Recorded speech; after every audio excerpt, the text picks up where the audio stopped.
Assalamualaikum ya, pagi ini aku lagi mau makan nasi sambal sama sambal kurma. Untung aja sempat kebeli tuh kemarin sambal kurma karena ternyata di rumah cuma ada nasi anget. Oke aku mau cobain, tadi udah cobain sih, baru sambalnya aja itu tuh pedasnya naik, tapi pedas manis gitu, tapi lama-lama nanti hilang. Kalau sambal-sambal biasa kan pedasnya lama-lama naik, nah kalau ini tuh udah naik duluan tapi lama-lama hilang karena manis. Yang sambal kurma ada cuminya ya, cobain dulu. Bismillahirrahmanirrahim.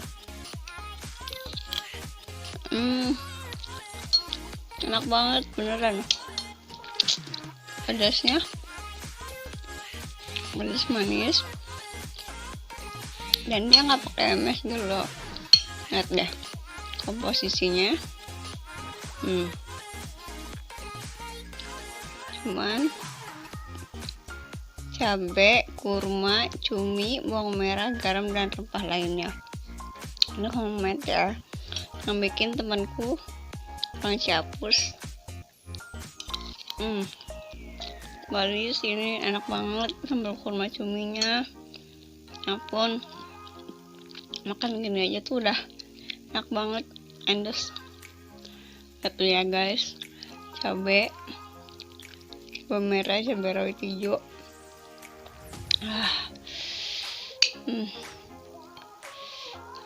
Enak banget pokoknya nih. Cuminya juga yang baby cumi gitu, baby cuminya juga fresh, nggak bau, karena kan biasanya ketahuan banget ya baby cumi yang fresh sama yang udah lama gitu. Oh ya, BTW ini emang sengaja banget ya guys, di produknya itu banyak banget minyak, karena minyaknya itu salah satu yang bikin si sambal itu tahu awet di dalam botol.